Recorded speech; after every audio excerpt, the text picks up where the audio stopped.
कहा, अरे नारद जी, बड़े दिनों में आए हो, बड़े दिनों में आए हो, आखिर तुम थे कहाँ? कि प्रभु आपकी कृपा से हिमालय में एक अच्छा स्थान देखा और वहां मैं तपस्या कर रहा था और हे प्रभु बहुत अच्छी समाधि लगी, अच्छा भजन बना, अच्छा स्थान था, बड़ा आनंद आया था और मेरे पास तो मैं तपस्या को भंग करने के लिए कामदेव भी आया था, लेकिन पूरी कोशिश करी और वो कुछ भी नहीं कर सका। आपकी कृपा से मैंने काम को भी जीत लिया। ओहो, इतनी बात जब कही तो भगवान देखे, ओहो, नारद जी के मन में ये बात बार बार आ रही है कि मैंने काम को जीत लिया। नारद जी मेरे भक्त हैं और भगत की रक्षा करना मेरा धर्म है। इनके मन के अंदर काम को जीतने का एक अभिमान का अंकुर पैदा हो गया है, इनके इस अंकुर को मैं उखाड़ कर ही फेंक दूंगा। तो भगवान ने कहा, नारद जी तुम ज्ञानी हो, तुम वैरागी हो, ब्रह्मा के पुत्र हो, सदा सत्संग भजन में रहने वाले हो, तुम्हारा तो नाम ले लेकर के लोग तपस्या करते हैं, तुम्हें काम क्या सता सकता है? मौत तो उनके मन में होता है जिसके हृदय में ज्ञान और वैराग नहीं होता। तुम ब्रह्मचर्य के व्रत में तत्पर रहने वाले हो, बड़े धीर बुद्धि हो, तपस्वी हो, तुम्हें कुछ काम नहीं सता सकता। आपने बड़ी अच्छी तपस्या करी, तुमने काम को जीता है, तुम तो बड़े ज्ञानी महापुरुष हो, ऐसे कह दिया। और नारद जी सारी बात कह करके वहां से चले गए। भगवान ने क्या लीला करी, नारद जी जब जा रहे हैं तो रास्ते में जाते जाते भगवान ने क्या किया, एक बहुत बड़ा नगर प्रकट कर दिया। कहते हैं इतना बड़ा नगर, 400 कोस का नगर, 400 कोस कितना हो गया? 4 तिया 12, 1200 किलोमीटर को लंबो चौड़ो एक बड़ा नगर प्रकट करती। और उस नगर का राजा शीलनिधि, शीलनिधि नाम के नगर के राजा की बेटी विश्वमोहिनी, और वहां के सभी लोग लुगाई बड़े सुंदर सुशील और सुंदर स्वभाव के। नाथ जी देखे अचानक ये नगर कहां से आ गया, बड़ा सुंदर नगर है, यहाँ के सभी लोग लुगाए बड़े सुंदर स्वभाव के हैं, चलो इस नगर के अंदर चलते हैं। यहाँ के राजा से मिलकर के आते हैं। नारद जी महाराज चले गए।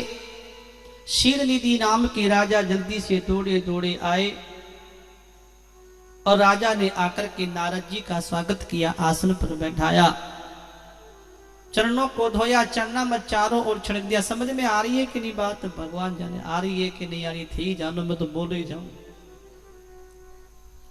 और चरणों को चारों ओर चरणामत को छिड़क करके अपनी कन्या विश्वमोहिनी को लाकर के नारद जी के सामने प्रणाम कराया और बैठाया और कहा, महाराज जी कि हाँ, कि ये मेरी बेटी विश्वमोहिनी है, इसका स्वयंवर है और इसकी स्वयंवर है, इसके हाथ की रेखा देख करके बताओ कि इसके भाग्य में क्या लिखा है, इसे घर भर कैसा मिलेगा, इसका भविष्य बताइए। नारद जी से राजा शीलनिधि ने कहा तो नारद जी ने उस कन्या की, कहते हैं, सुंदर स्वरूप को देखा तो देखते ही ज्ञान व्यान सब भूल गए।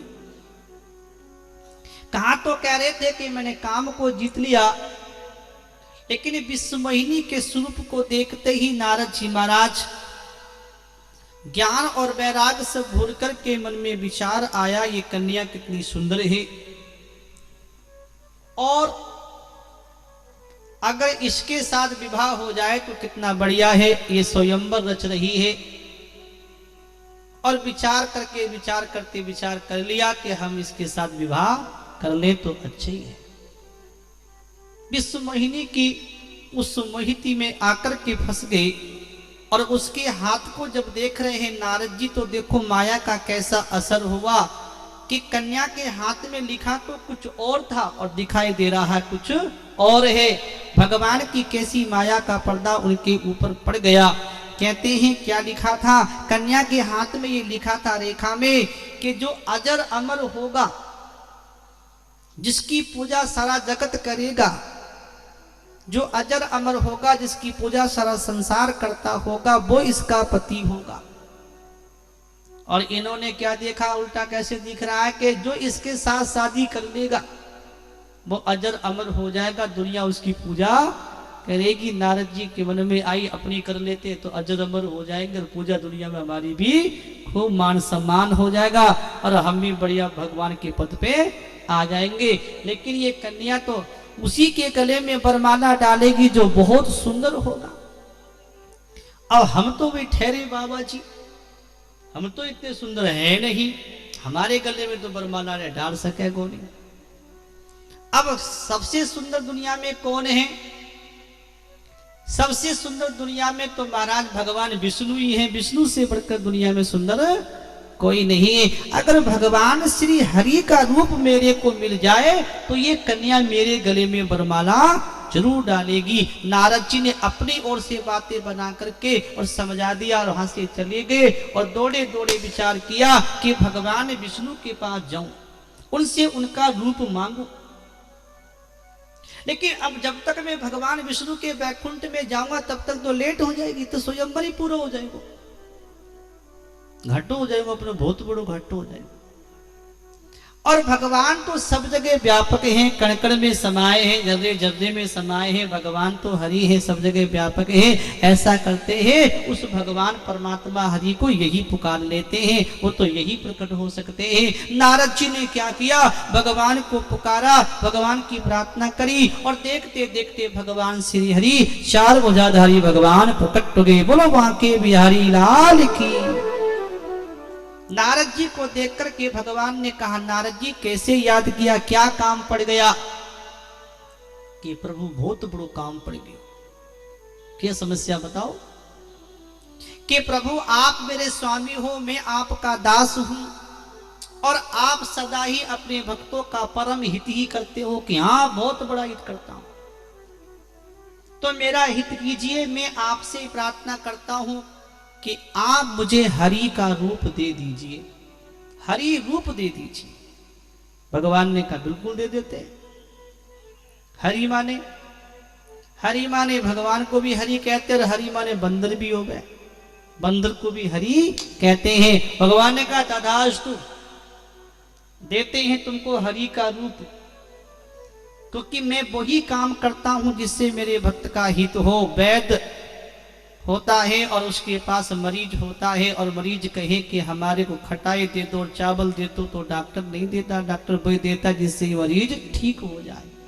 भगवान ने उनको हरि का रूप दे दिया, अर्थात बंदर का रूप दे दिया, बंदर का मुख बना दिया और भगवान चले गए। नारद जी देखे हरि का रूप मिल गया है, अब हमसे जाते तो इस धरती पर कोई सुंदर है ही नहीं। अब तो वो कन्या विस्मयनी हमारे गले में आके माला डालेगी, अब तो हमारा विवाह हो जाएगा, हम भी गृहस्थी हो जाएगी, हमारे घर में रोटी बनाने की व्यवस्था हो जाएगी। नारद जी महाराज बड़े खुशी खुशी दौड़े दौड़े आए और सभा लगी थी, बड़े बड़े राजकुमार बैठे थे और भगवान के भक्त नारद जी भी अपने बंदर का मुंह लेकर के सभा में लाइन में जाके बैठ गई। अब हम ही सुंदर है, बड़े खुशी उचक उचक कर बैठी माला, अब तो हमारे गले में माला पड़ेगी। उसी समय की बात है माताओं भाइयों सुनियो, उसी समय की बात है कि भगवान शंकर के दो गण ब्राह्मण का भेष बनाकर के पास में बैठे थे और नारद जी को देख देख के जोर से हंस रहे थे। तो नारद जी देखे, ओहो ये मेरे को देख देख के हंस रहे, लगता है कि ये इसलिए हंस रहे कि हम बहुत सुंदर हैं। तो नारद जी भी और खुश हो जाएंगे, बहुत बढ़िया, हंसे जाओ। बड़े खुश हो रहे हैं, भगवान शंकर के गण उनको देख देख करके हंस रहे हैं। वो इसलिए हंस रहे हैं कि देखो नारद जी की दशा देखो, बंदर का मुंह लेकर के बैठेंगे, हमारे गले में वरमाला पड़ेगी, क्या कन्या इनके गले में वरमाला डालेगी? बंदर के मुख में देख देख के हंस रहे हैं।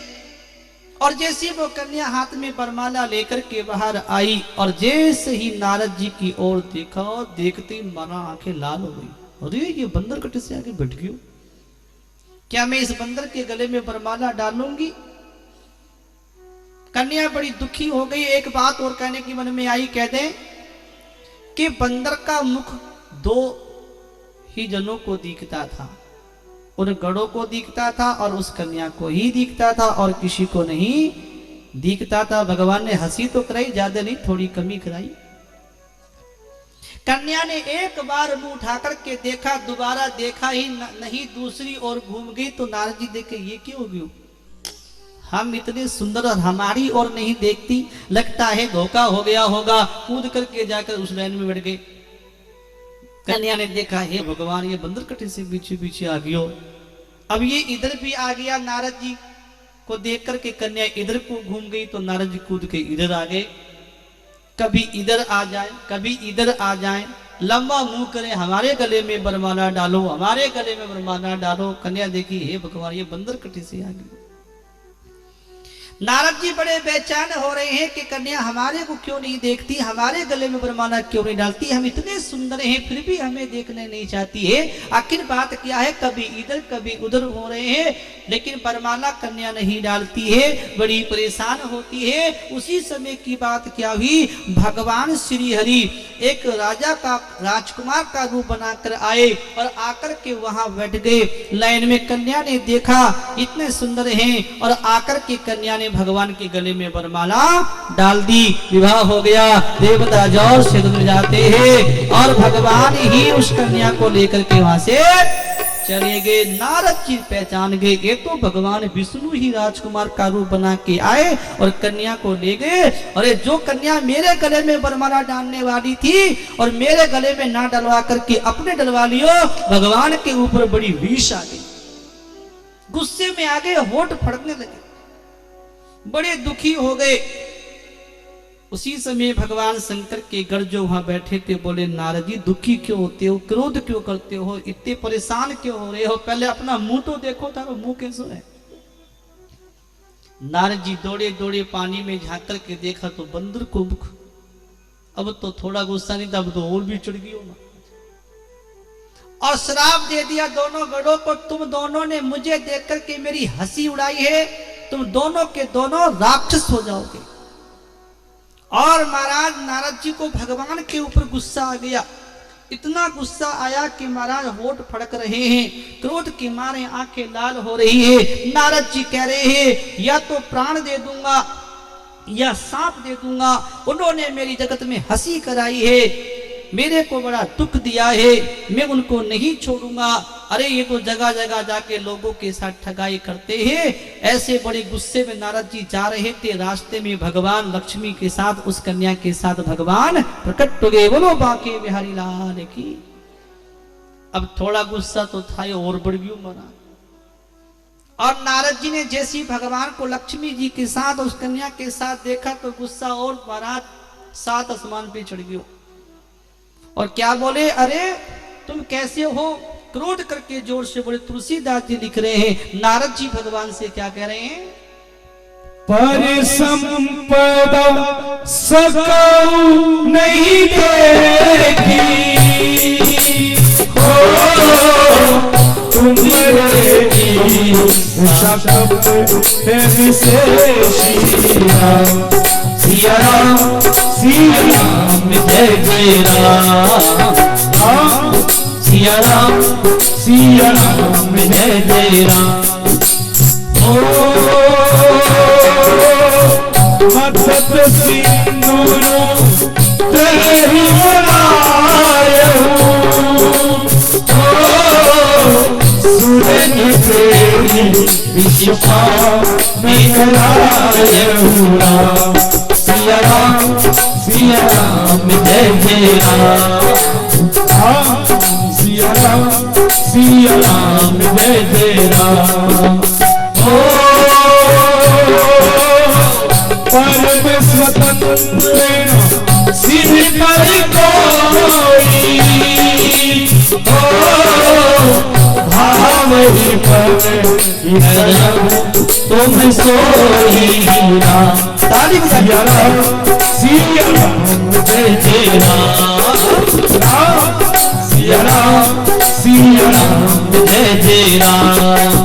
ओ भले ही रात मन तेरी भज करे हो, विस्मय हर से नहीं कछु धर हो। सिया राम जय जय राम,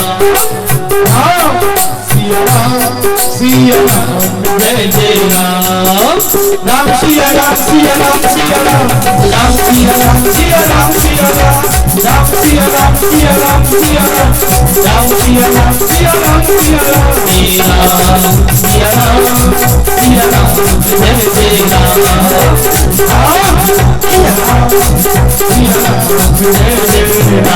बोलो हनुमान जी महाराज की। एक बार जोर से जकरा बोलो हनुमान जी महाराज की। नारद जी कहते हैं कि देखो तुम्हारे को दूसरे की संपत्ति तुमसे देखी नहीं जाती। अरे तुम्हारे घर में तो एक लक्ष्मी, एक हमारे घर में भी आ जाती, थारे के घाटो हो जाता। हमारे घर में रोटी खाने बनाने वाली हो ही जाती। नारद जी में तुमने तो दूसरे की उन्नति तुम देख ही नहीं सकते, तुम तो ईर्ष्या ही करते हो हमेशा। और तुमने तो जहां भी गए कपट ही किया। बोलो हा नारायण। समुद्र का मंथन हुआ तो क्या किया तुमने वहां पे? असुरों को तुमने मदिरा पिला दी, इन विचारों को मदिरा पिला दिया। देवता को तुमने अमृत दे दिया, वहां भी तुमने कपट किया। आपने तो लक्ष्मी को ले लिया और भगवान शंकर को क्या दे दिया? विष दे दिया। वहां भी तुमने कपट किया। आपने कौस्तुभमणि लक्ष्मी को लिया। तुम तो धोखेबाज हो, धोखेबाज। कौन कह रहे हैं ये बात? नारद जी भगवान से लड़ रहे हैं। देखो भगत लड़े ना भगवान से, बड़ो आनंद आवे भगवान ने। तुम धोखेबाज हो, मतलबी यार हो तुम तो धोखे देते हो। कपट करना, तुम्हारा व्यवहार करना तो स्वभाव हो गया है। दूसरों को धोखा देते रहते हो, परंतु तो स्वतंत्र हो। सिर पर तो तुम्हारे कोई कहने वाला है नहीं। भले को बुरा और बुरे को भला कर देते, ऐसा तुम्हारा स्वभाव है। जो मन को भाता है वही तुम करते हो। ना तुम्हारे कोई हर्ष है, ना कोई तुम्हारे शोक। तुम पराये हो, दूसरों को ठग ठग करके पक गए हो। तुम दूसरों को ठग ठग करके पक गए हो, निडर हो गए हो। लेकिन आज तुमने मेरे जैसे जबरदस्त आदमी के साथ छेड़खानी की है। आज मैं तुम्हें सबक सिखा दूंगा। कौन कह रहे हैं? नारद जी। जाओ, तुमने मेरी जगत में हंसी कराई है। अरे मैं आज दुखी हो रहा हूं। मैं दुखी होकर के, और मैं दुखी हो रहा हूं, एक स्त्री के विरह में रो रहा हूं। जाओ, मेरा श्राप है, तुम्हें धरती पर मनुष्य का अवतार लेना होगा। मनुष्य रूप में अवतार लेकर के जाओगे। मेरा श्राप है, जैसे एक स्त्री के विरह में मैं रो रहा हूं। एक दिन ऐसा आएगा, श्राप देता हूं तुम्हें भी स्त्री के विरह में रोना पड़ेगा। तुम्हें रोना पड़ेगा। तुमने मेरा बंदर का मुंह बनाया है। मैं श्राप देता हूं, बंदर ही तुम्हारी सहायता करेंगे और कोई करने वाला नहीं होगा।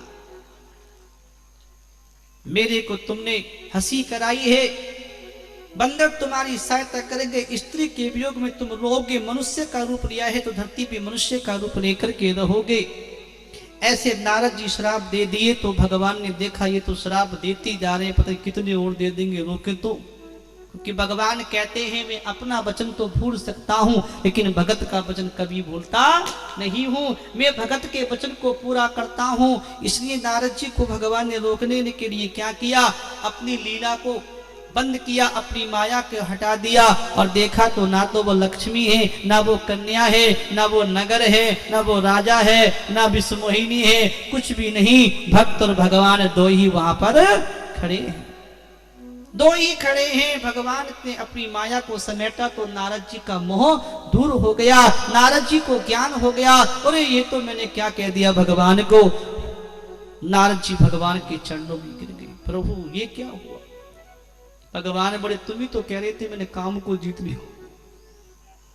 काम को जीत लिया तो रो क्यों रहे हो? एक विश्व मोहिनी की मोहिती में क्यों तुम फंस गए?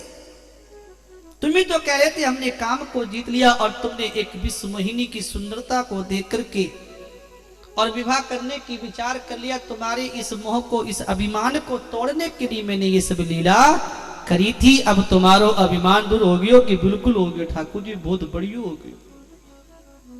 अब ऐसा अभिमान कभी को नहीं करूं। लेकिन प्रभु मैंने अपने वचन से आपको जो क्या क्या कह डाला, मेरे ये सारे वचन झूठे हो जाए। भगवान ने कहा नहीं नारद, मैं भगत का वचन कभी झूठा होने नहीं देता हूं। तुम्हारा वचन अवश्य सत्य होगा और मेरी प्रेरणा से ये सब हुआ है। तुम्हारा एक एक वचन में पूरा करूंगा। नारद जी बोले प्रभु मुझे तो बड़े पाप चढ़ गए, मेरे पाप का निवारण कैसे होगा कि तुम भगवान शंकर का नाम जपो। भगवान शंकर के नाम के जपने से तुम्हारे सारे पाप मिट जाएंगे और तुम्हारे सारे वचन पूरे हो जाएंगे। ऐसा भगवान ने कह दिया। नारद जी वहां से चले गए, भगवान अंतर ध्यान हो गए। इसके बाद नारद जी आगे जा रहे थे तो भगवान शंकर के जो वो गढ़ थे वो दोनों दौड़े दौड़े आए, नारद जी के चरणों में गिर गए। हे प्रभु, हे नारद जी, हमें क्षमा कर दो, हमारा उद्धार कैसे होगा? आपने हमें राक्षस होने का श्राप दे दिया है। नारद जी बोले जाओ, तुम धरती पे राक्षस बनोगे और भगवान अवतार लेके आवेंगे और तुम्हें मारेंगे, तुम्हारा उद्धार हो जाएगा। नारद जी की बात सुन के वो चली गई। इसके बाद में कहते हैं क्या हुआ, भगवान शंकर के नाम का जप किया, नारद जी के सारे पाप कट गए। एक अवतार का ये कारण था कि नारद जी के श्राप से भगवान विष्णु ने धरती पे अवतार लिया और लीला करी।